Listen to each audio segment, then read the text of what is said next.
The first time, Dr. Abigail Chen walked into room 424 at Mercy General Hospital, she had no intention of falling in love. As chief resident in oncology at one of Boston's most prestigious hospitals, she had long mastered the art of compassionate despair, that delicate balance between caring deeply for her patients and maintaining the professional distance necessary to make objective life and death decisions. But Marcus Riley was different from the moment she met him. "So, you're the smart-ass doctor they sent to tell me I'm dying," he said, never looking up from his New York Times crossword puzzle. His voice was unexpectedly deep and melodic for someone whose chart listed stage 4 pancreatic cancer with metastases to the liver. "Let me guess, 6 months if I'm lucky, right?" Abigail paused in the doorway, momentarily off balance. At 34, she was used to being the one who controlled the narrative in these difficult conversations. "Actually, I'm here to discuss treatment options," she replied, regaining her composure as she approached his bed. "And I don't believe in luck when it comes to medicine, Mr. Riley. I believe in science, statistics, and occasionally the inexplicable resilience of the human spirit." It was then that he finally felt her eyes, setting aside his half-finished crossword puzzle. Her eyes were a startling shade of blue-green that reminded Abigail of the waters of Cape Cod, where she'd spent her childhood summers. Despite the pallor of her skin and the evident weight loss in her face, there was something magnetic about her presence, an energy that seemed at odds with her diagnosis. "Well, Dr. Chen," he said, reading her name tag, "that's the most refreshingly honest thing anyone in a white coat has said to me since this whole nightmare began 3 weeks ago." A faint smile softened her features. "And please, call me Marcus. Mr. Riley makes me feel like I should be complaining about the kids on my lawn." Abigail couldn't help but smile back. At 38, Marcus was too young for the diagnosis. His medical records indicated that he was a high school English teacher with no family listed as emergency contacts. Just a friend named David Thompson. "Okay, Marcus, I'm Dr. Chen, but you can call me Abigail when it's just the two of us." She hadn't planned on offering this familiarity, but something about him made the usual boundaries seem unnecessary. "Now, let's talk about what we're dealing with and what's next." Over the next few weeks, Abigail found herself staying in room 424 longer than was medically necessary.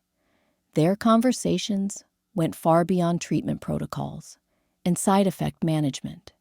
She learned that Marcus had published a critically acclaimed poetry collection that sold about 17 copies, mostly to my mother, that he coached the school's debate team and had taken them to national competitions 3 years in a row, that he made the worst coffee in the world, but the best blueberry pancakes in Massachusetts. Marcus, for his part, seemed equally curious about her. He asked questions no other patient had bothered to ask. What book had changed her life? Siddhartha by Hermann Hesse. Whether she believed in parallel universes. As a scientist, I'm open to the possibilities that the data support, and why she had chosen oncology over more lucrative specialties. "Most people think it's because I lost someone to cancer," she told him one evening, as autumn rain pattered against the window. She was officially off duty, but she stopped by before she left. "But really, it's because cancer is a worthy opponent. It's smart, adaptable, persistent. Beating it takes everything I have, intellectually and emotionally." "You talk about it like it's a chess opponent," Marcus observed, his voice hoarse from the last round of treatments. "More like a shadow boxer," Abigail replied. "You never know exactly where it's going to show up." They sat in silence, both aware of the shadow lurking in their own bodies, outmaneuvering even the most aggressive treatments she had prescribed. "You know this is wildly inappropriate, right?" Dr. Jessica Wang said, sitting in the chair across from Abigail in the hospital cafeteria. Jessica had been Abigail's roommate in medical school and was now a neurologist at Mercy General. She was the only person Abigail had confided in about her growing feelings for Marcus. "I didn't do anything unprofessional," Abigail defended herself, stirring her untouched coffee. The circles under her eyes revealed how Marcus's condition was affecting her sleep. "Still," Jessica replied gently, "look, I get it. He's smart, charming. He quotes poetry, for God's sake. But, Abby, he's terminally ill. The latest tests, I know what the tests show," Abigail said, immediately regretting her tone. "Sorry, I know the statistics better than anyone. But when I'm with him, I don't feel like his doctor. I feel like you're falling in love with him," Jessica concluded. It wasn't a question. Abigail looked down at her hands. "Is it that obvious?" "Only to someone who's known you since you colored your anatomy flashcards." Jessica reached across the table and squeezed her friend's hand. "Just be careful, okay? This can only end one way." But that was exactly what was keeping Abigail up at night. Because for the first time in her medical career, she wasn't ready to accept the inevitable conclusion. "Road trip," Marcus announced when Abigail entered his room for her morning rounds. He was sitting up in bed, wearing jeans and a ratty Harvard sweatshirt instead of the standard hospital gown. His cheeks flushed for the first time in weeks. Abigail blinked in surprise. "Excuse me? I'm getting out of here," he said, with a smile that made her heart race. "My friend David is going to lend me his vintage Mustang convertible, and I'm going to drive up the coast while I still can. It's on my bucket list." "Marcus, your condition—" "It is what it is," he interrupted, his expression serious. "Look, Doc, we both know what's going on here. The treatments aren't working. My numbers are getting worse, not better. I can spend the rest of my time hooked up to machines, feeling like crap, or I can feel the sun on my face and the wind in what's left of my hair." He ran a hand over his head, where his once thick, dark hair was growing back in wispy tendrils after chemotherapy. Abigail felt her professional resolve waver. Everything he said was true, but the thought of him leaving, of not seeing him every day, made her chest hollow. "I can't medically approve this," she said finally. "I'm not asking for approval." Her voice was gentle but firm. "I'm being evaluated for the AMA, but I was hoping—" He hesitated, vulnerability showing on his face. "I was hoping you'd take a few days off and come with me to the Outer Banks. I've never seen the wild horses there." The request hung between them, changing everything, crossing a line that, once crossed, could never be redrawn. "That would be unethical," she whispered, even as part of her was already calculating how many vacation days she'd accrued. "Probably," he agreed, "but I'm officially ending our doctor-patient relationship as of this moment." He held out the AMA paperwork, already signed. "So technically, you'd just be a friend accompanying another friend on a scenic drive."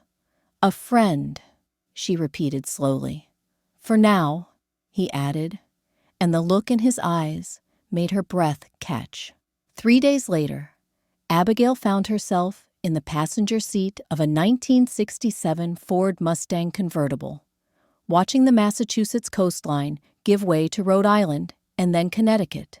She'd taken 2 weeks off, citing a family emergency. It wasn't entirely untrue.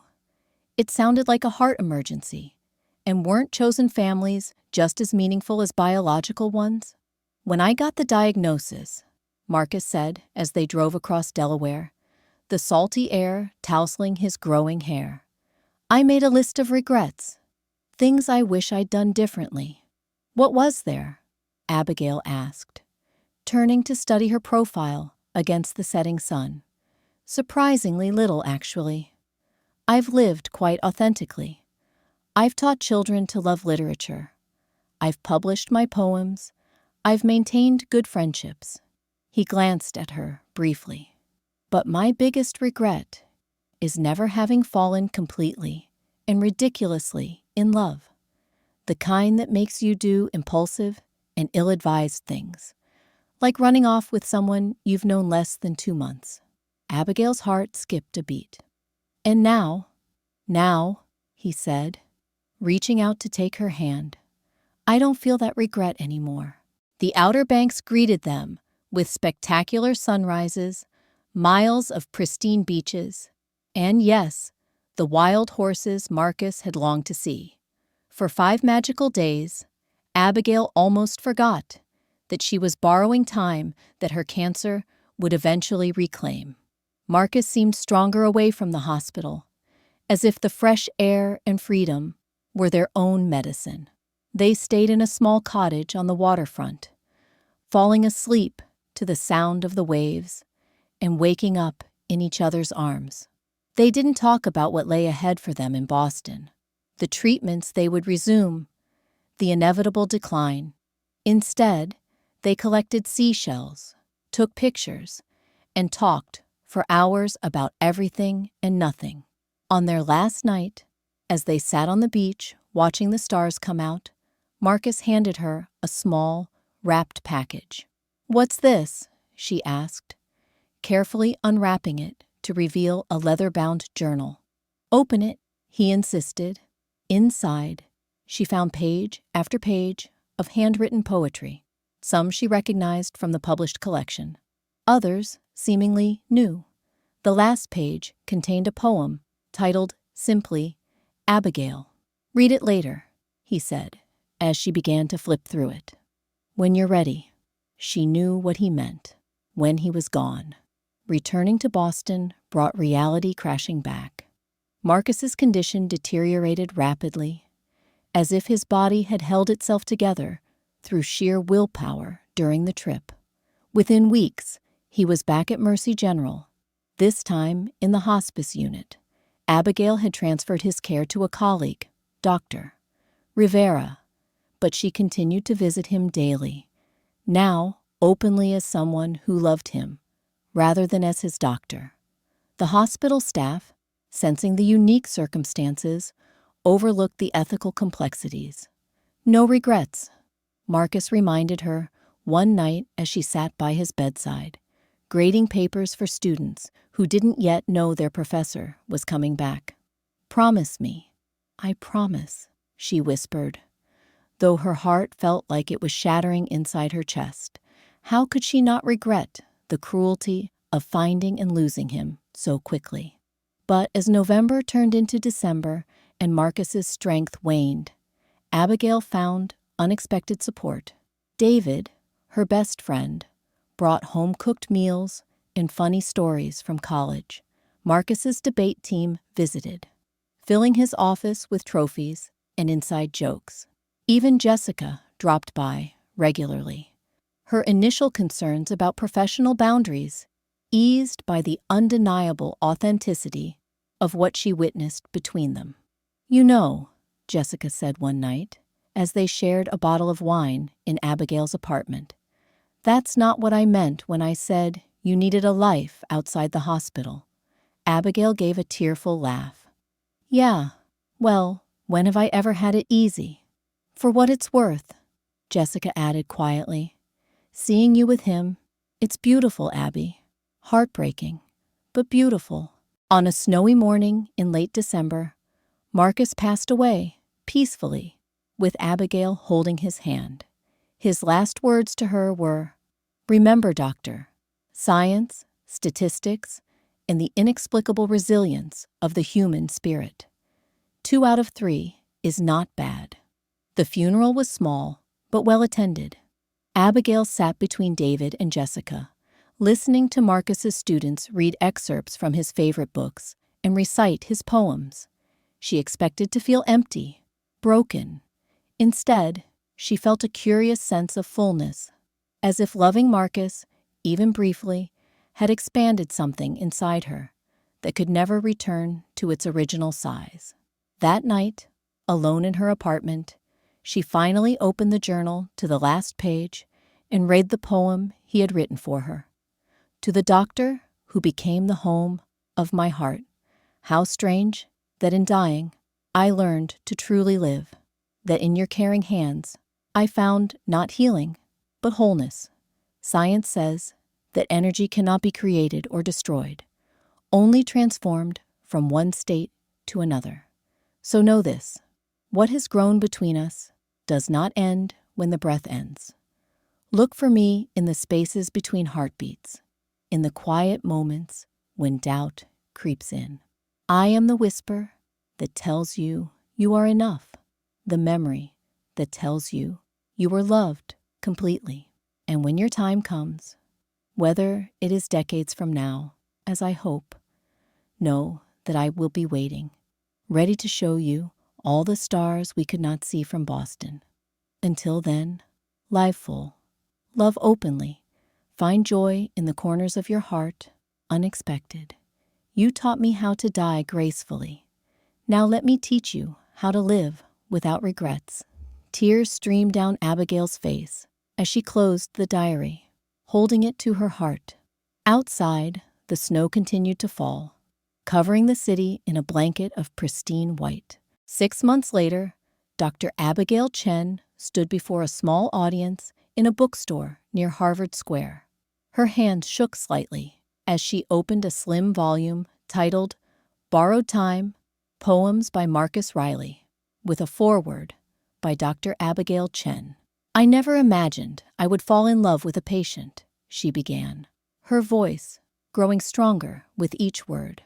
But then again, Marcus Riley was an expert in the unexpected. After the reading, as she signed copies of the book, a young woman with tear-stained cheeks approached the table. Dr. Chen, I'm Sophia Riley. Marcus was my uncle. Abigail's pen paused on the page. Your uncle, but Marcus never mentioned.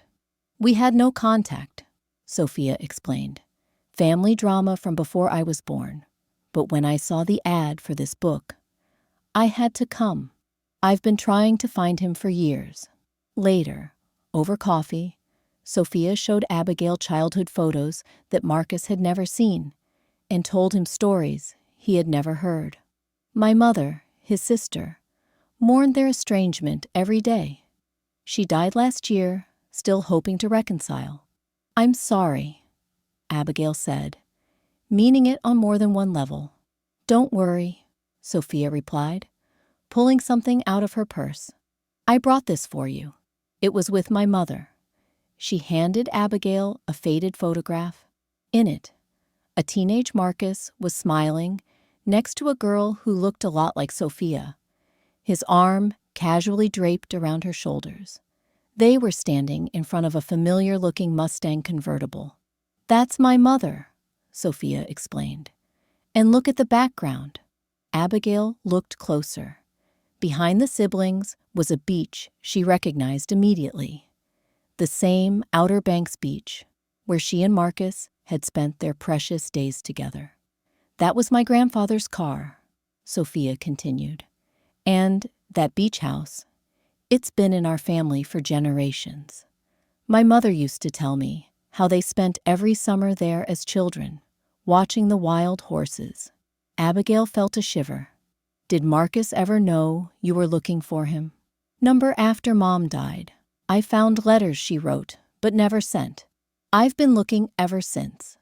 Sophia hesitated. There's one more thing. Mom left something in her will. To her brother's family. Marcus didn't have any children, Abigail said softly. Sophia took a deep breath. Dr. Chen, when will your baby be born? Abigail's hand instinctively moved to her slightly rounded belly. The secret she'd discovered a few weeks after Marcus's funeral, the miracle she was still coming to terms with. She hadn't told anyone except Jessica and David. "How did you know?" she whispered. Sophia smiled.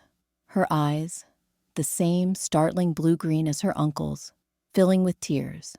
"Let's just say our family has a history of unlikely timing and second chances. Mom always said the universe has a way of completing circles we didn't even know we were drawing."